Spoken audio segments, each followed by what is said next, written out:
একদিকে মূল্যবৃদ্ধি, অন্যদিকে সরকারি প্রকল্প বন্ধে দিশেহারা খেটে খাওয়া মানুষ। আগামীকাল থেকে বন্ধ হতে চলেছে 100 টাকা মূল্যের রেশন প্রকল্প, এবং তা নিয়েই কার্যত রাজ্য জুড়ে তীব্র প্রতিক্রিয়া। নতুন সরকার গঠনের পর কার্যত শূন্য রাজকোষ, তার জেরেই বন্ধ হতে চলেছে রেশন প্রকল্প। 100 টাকার রেশন প্রকল্প বন্ধ হওয়া নিয়ে ঠিক কি বলছেন বিলবাসী পাড়ার ব্যবসায়ীরা, শুনব।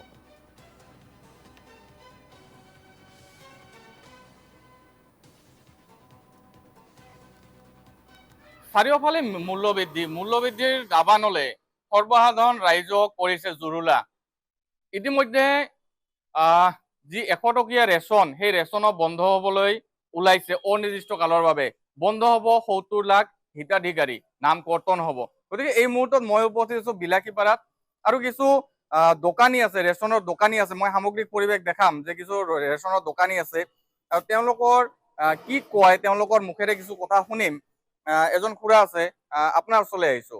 70 লাখ হিতাধিকাৰী বন্ধ কৰিবলৈ লৈছে চৰকাৰে, লগতে 100 টকীয়া যি ৰেচন, সেই ৰেচনসমূহ বন্ধ কৰিব অনিৰ্দিষ্ট কালৰ বাবে। কি ক'ব?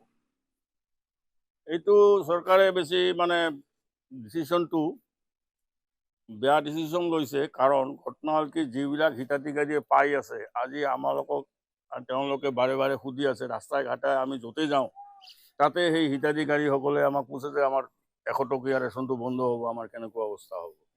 তেওঁলোকে বহুত উপকৃত হৈ আছিল ইমান দিন, যিহেতু বজাৰতকৈ বহুত কম দামত বস্তুটো পাইছিল।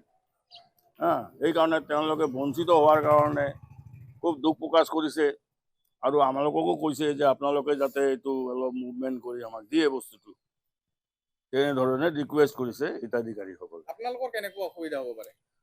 আমাৰ অসুবিধা হ'বই, কাৰণ প্ৰত্যেক নেক্সট মাহত যেতিয়া হিতাধিকাৰীসকলে দোকানত আহিব, আমাক বহুত কৈফিয়ত দিব লগা হ'ব, কোৱেশ্যন কৰিব আমাক যে কিয় বন্ধ হ'ল, কেনে বন্ধ হ'ল, বিভিন্ন ধৰণৰ আৰু কি।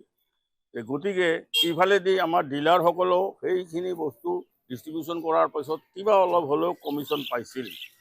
গতিকে ডিলাৰসকলেও উপকৃত হৈছিল, আৰু হিতাধিকাৰীও উপকৃত হৈ আছে। আৰু হিতাধিকাৰী যিহেতু কম পইচাত বস্তুটো পাইছে, আৰু তেওঁলোক খুব সুখী। বস্তুখিনি যিখিনি আগত দিছিল তাৰ কোৱালিটিও ভাল আছিল আৰু দামো কম আছিল। গতিকে দুই ফালৰ পৰা আমি লুজাৰ হৈছোঁ। এফালে হিতাধিকাৰীও লুজাৰ হৈছে, আনফালে আমি ডিলাৰসকলেও লুজাৰ হৈ আছোঁ। ধন্যবাদ জনাইছোঁ। আৰু এজন দাদা আছে, কথা পাতিম। আপোনাৰ ওচৰলৈ আহিছোঁ, কেনেকুৱা অসুবিধাৰ সন্মুখীন হ'ব পাৰে? হয়, দালি, চেনি আৰু নিমখ যিটো দিছিল, একচুৱেলি এইটো প্ৰথমতে 7 মহীয়া স্কিম আছিল। আমি 7 মাহলৈকে কনজিউমাৰৰ মাজত বিতৰণ কৰিলোঁ। কিন্তু ইলেকশ্যনৰ সময়ত আমাৰ চৰকাৰৰ পৰা কৈছিল যে আমি চৰকাৰ গঠন কৰিলে আকৌ এইখিনি দিম, আৰু ফ্ৰীতে আমি মিঠাতেলো দিম। বস্তুখিনি গোটেই ফ্ৰীতে দিয়াৰ কথা কৈছিল। কিন্তু এতিয়ালৈকে আমি চৰকাৰীভাৱে কোনো নটিচ পোৱা নাই যে বন্ধ কৰিছে বুলি। আৰু যদি বন্ধ হয় তেনেহ'লে আমাৰ ৰাইজৰ খুব ক্ষতি হ'ব, লগতে আমাৰ দোকানীখনৰ ক্ষতি হ'ব। ৰাইজৰ ক্ষতি হ'ব। দালিৰ দাম আপোনালোকে জানে যে 120 টকা, সেইখিনি আমি 60 টকাত দিছিলোঁ। চেনি 45 টকা পৰে, সেইখিনি 30 টকাত দিছিলোঁ। গতিকে ৰাইজৰ এটা বৃহৎ ক্ষতি। তাৰ লগতে আমাৰ দোকানীসকলৰ এনে পানীত হাঁহ নচৰা অৱস্থা হৈছে, কাৰণ ইনকাম নাই। যাৰ ফলত শিৱসাগৰৰ এজন আমাৰ দোকানী চিপ জৰি ল'ব লগা হ'ল। তাৰ ফেমিলিটো এতিয়া বৰ অসুবিধাৰ সন্মুখীন হৈছে।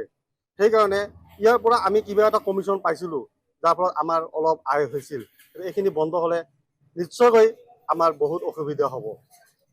আৰু কথা হ'ল, যিহেতু চৰকাৰে স্কিমটো দিছে, ৰাইজৰ উপকাৰ হৈছে, এইটো বাহাল ৰাখিব লাগে। এইটো বাহাল ৰাখিলে আমাৰো ভাল, ৰাইজৰো ভাল।